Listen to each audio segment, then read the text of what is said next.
Hi, this is Sarah Maddock with the Studio Four8 team at Berkshire Hathaway HomeServices. Thanks for tuning into our podcast. I'm joined today by partner Todd Waller. Hello. And Jeffrey Post. Hiya.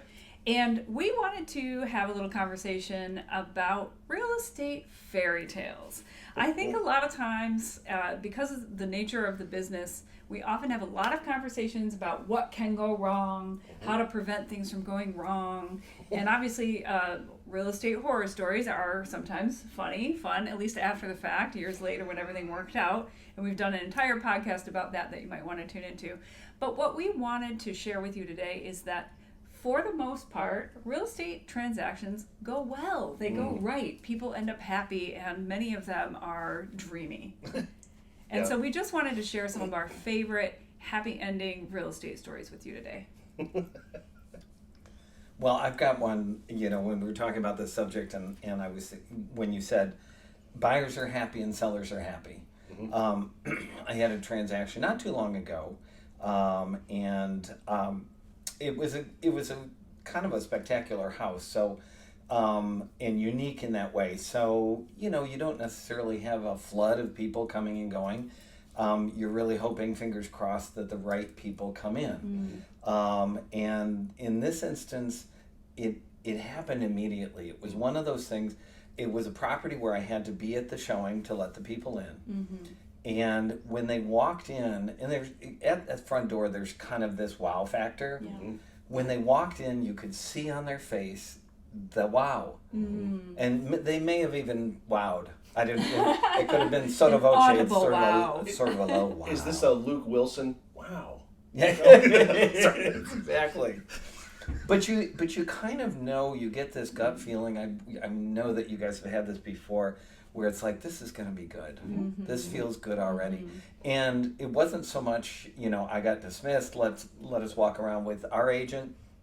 And they wanted me to walk around with them. We had great conversations. Just everything was rolling. Nice. And I thought, this is feeling really, really good. And it was such a unique property that each time somebody's coming in, you hope, boy, I hope this is going to be a fit. I so knew it was going to be a fit, and so did their agent, that after they took off, we sat down, and the agent said, okay, this is a done deal. Let's just figure out where we need to close on this. And oh, by the way, my client's going to need to sell their house. Do you have anyone? And I said, well, yes, in fact, I'm pretty sure I do. I'll get in. And they said, well, if they can come up this weekend, we'll sell it to them this weekend.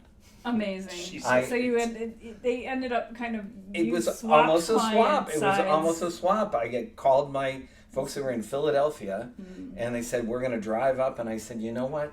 We're going to have an inspector at the showing. We're going to give you that satisfaction of knowing just how great this house is. And it was probably a month ago, and they've been in the house now. Everything worked. And they've been in the house now for a year. And they sent me this note, and they said, we pinch ourselves every day that we're so lucky to be in this house, and we can't thank you enough. That's and fantastic. you just, then you're this puddle of, on the floor. That's really rewarding. Yeah. That is spectacular. So, fairy tale transactions. So I've collected families over the years, right? So it's 21 years now practicing real estate. And there are some groups of families now where I'm 3 and 4, I don't want to say generations, but transactions with that particular family. And I got to say, it's not any one particular transaction that I'm calling on. It's a series of transactions that culminated in a closing recently, where as we were walking away from the office, the son turns to me and says, well, I guess that makes it official. You're the family realtor. And professionally, that's really gratifying, because frequently we're called in to deal with really hair-raising experiences in folks' lives. Even if everything else is even, we're still dealing with folks in probably one of the most stressful times in their lives. So I the stories that I love to hang out on aren't really flashy. They don't even have a really cool ending like that, where a year later necessarily folks are coming back and saying, wow, this was great. We pinch ourselves. But there's an ongoing level of satisfaction working with the kids, the grandkids, the mom and dad. It's You're saying your whole career is a fairy tale? Pretty much. It's like I don't have any one story. Just follow the for yellow you. brick road and. Are you in the labor and delivery room when the next generation is coming through? I have not gotten to that here's level of Todd. service yet, so. Here's Todd, our agent. My wife is an OR nurse, but not L&D, so. All right. Well, I love to talk about the story of finding the house for my very best friend that we grew up together, because I wasn't a realtor when she and her husband bought their first house together, but I was there when they knew they wanted to upgrade to a bigger house, and we looked for a long time, off and on for a while, and they weren't really finding anything. And then they had, some specific things that they really wanted. They wanted a large house, but with all the bedrooms upstairs. That was really important. So not a first floor primary. They wanted woods and trees. My client's, my friend's husband is a hunter, so just having that environment. He didn't necessarily want to hunt his property, but he wanted to be in that environment. So they just kind of had all these criteria, and we'd see something and it wouldn't be right. Eventually, they bought a piece of vacant land because we figured they're just going to have to build something. So we closed on this vacant land, and I was still kind of keeping an eye out for them a couple months later, and I saw their house online. I saw it come up. It was just as if you'd written that checklist and ticked every box, literally. And I called my best friend and I said, "You're not going to believe this because your house just came on the market."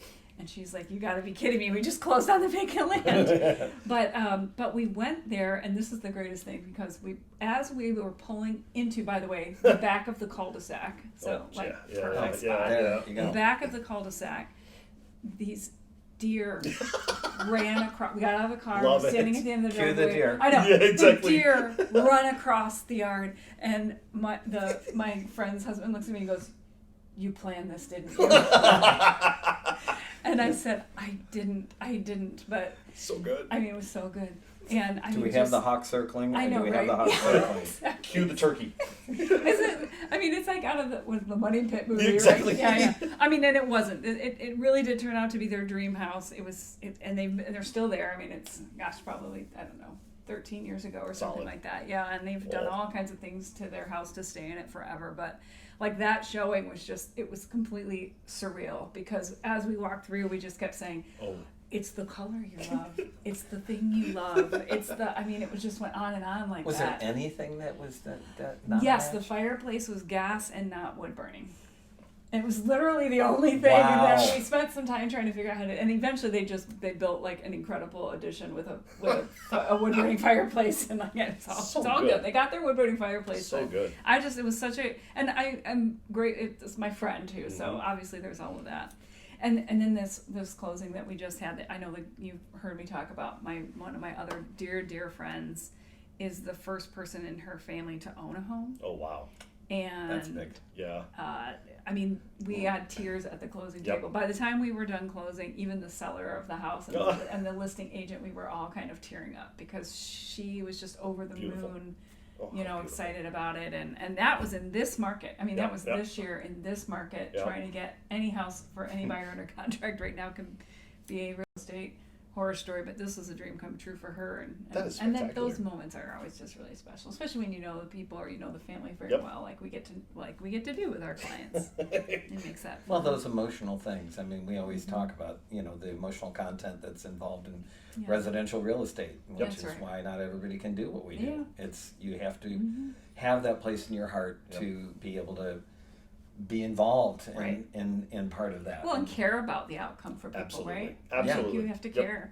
And then, there's just the daily fantasy stories and transactions that, most transactions come with some hurdle to jump over, but there are certain agents in the marketplace that you just know this is going to be a great transaction. Yeah. You see their listing hit the market, you're like, I really hope my buyer likes this one, because I'd like to make that happen. It's not right? obviously the defining factor, but you just know, like, okay, we're in for a good experience Yep. here, as Yeah. good as it can be, and part of that is just knowing that agent has prepped the seller or the buyer, Yep. and that they are going to be able to navigate everything professionally, so that the best case scenario, isn't it, when you go to the closing table and everybody is just effervescent. Smiles. Just Yeah. smiles, laughing, talking. Pass me the candy bowl. Yeah, the kind of closing where even the closer is like, Can we get back on track here? I Yeah. need you to actually Yeah. sign before I was going to say, we go out for drinks. The best closings are the ones where the closer is the grumpiest person at the table. Right. And the only reason they're grumpy is because everyone is They're all chirping just about the chatting whole... away and passing need you to sign this, information. please. Yeah, before we get any further with the phone numbers. Yeah, I love those closings. And that happens,